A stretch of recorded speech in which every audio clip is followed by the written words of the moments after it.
I've never heard of anyone questioning a parent when they say that they love more than one of their kids at the same time. We're told that we can have multiple loves, but only if that love is platonic or familial. When it comes to romantic love, we're always told that we're looking for our one true love and our one soulmate, and finding them is the ultimate goal. But the divorce rate is very high, and infidelity or cheating is a huge problem. As many as 72% of people have cheated at some point in time. So are we monogamous because it's expected of us, or because it's actually working? Because monogamy seems to be failing so many people, myself being one of them.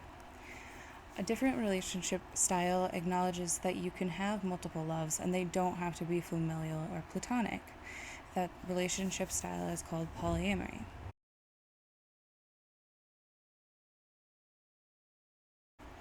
Hi beautiful people.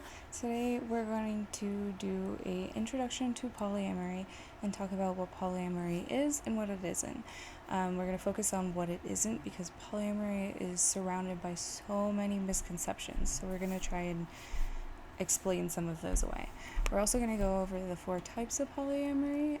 Polyamory literally means many loves. Poly means many, amory means loves. To dig deeper into what polyamory is, we're first going to go over some things that polyamory is not.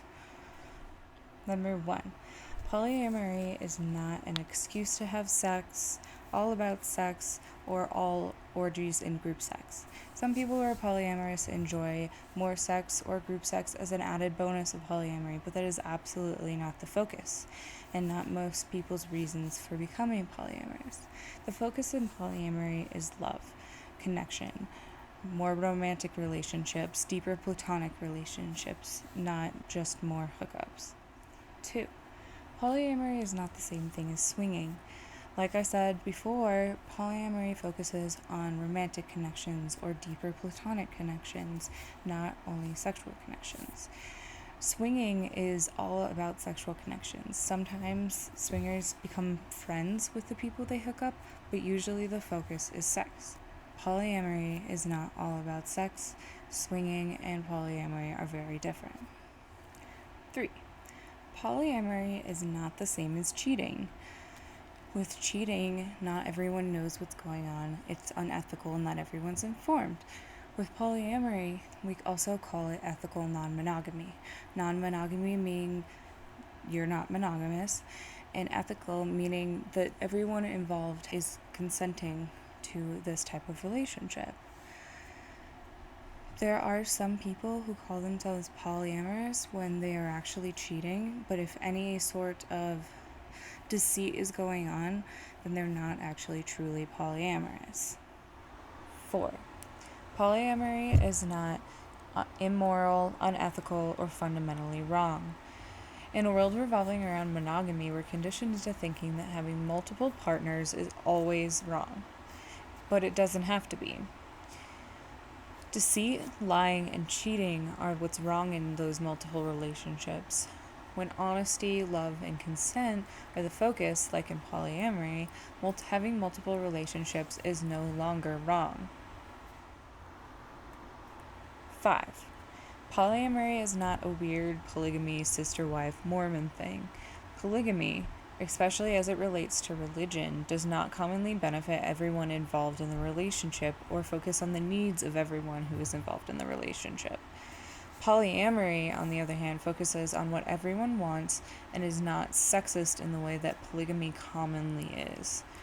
Polyamory benefits everyone, whereas polygamy often only benefits the men involved. 6, polyamory is not for everyone. I am polyamorous, and I have been my entire life, even before I knew polyamory was a thing. My experience has been that some people are naturally polyamorous and others are naturally monogamous. There are also people, and plenty of them, who would be happy in either relationship style. Forcing polyamory on yourself when you hate it isn't a good idea.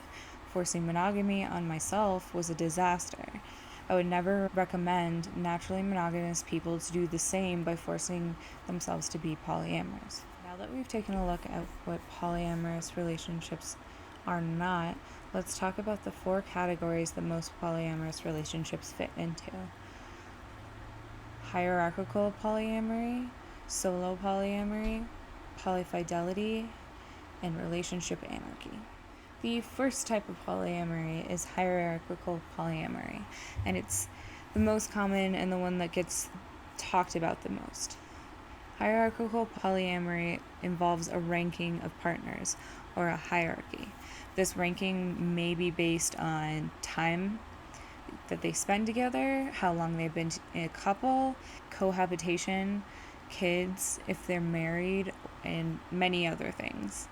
In this form, the highest ranking partner is the primary, then comes the secondary, and then the tertiary. People may have multiple partners on each level or just one. The next type of polyamory I want to talk about is solo polyamory. Those who practice solo polyamory vary from other polyamorous types in that they don't necessarily have a relationship that comes first. Some solo polyamory practitioners see themselves as their primary, and others try and make their platonic relationships and friendships more important than their romantic ones. Usually, solo polyamorous people do not marry and do not cohabitate with their partners, but it really can vary from person to person. Solo polyamory absolutely does not mean that people can't have deep, serious relationships, and often solo polyamorous people have trouble with people discarding them, treating them as not a serious relationship, not taking them seriously. Polyfidelity is the next type of relationship. Polyfidelity is interesting in that polyfidelitous people have exclusive relationships, just not with one person like the usual. Often they have exclusive relationships between 3 people. A closed triad would be what that's called, or 4 people, a closed quad. Finally, we have relationship anarchy. Relationship anarchy is hard to define because relationship anarchists don't follow relationship rules set by society. They choose what works for them. Some of them believe that all forms of love are equal and treat their friends just as important as their romantic interests. Relationship anarchists also often believe that relationships should develop organically with no adherence to rules or expectations from outside pressures. Because of these definitions, it's often hard to identify and describe relationship anarchy because it looks so different from person to person. Well, that's what polyamory isn't, and the 4 main types of relationship categories. If you want to learn more about polyamory, subscribe to my channel and check out my Patreon. Thanks for watching.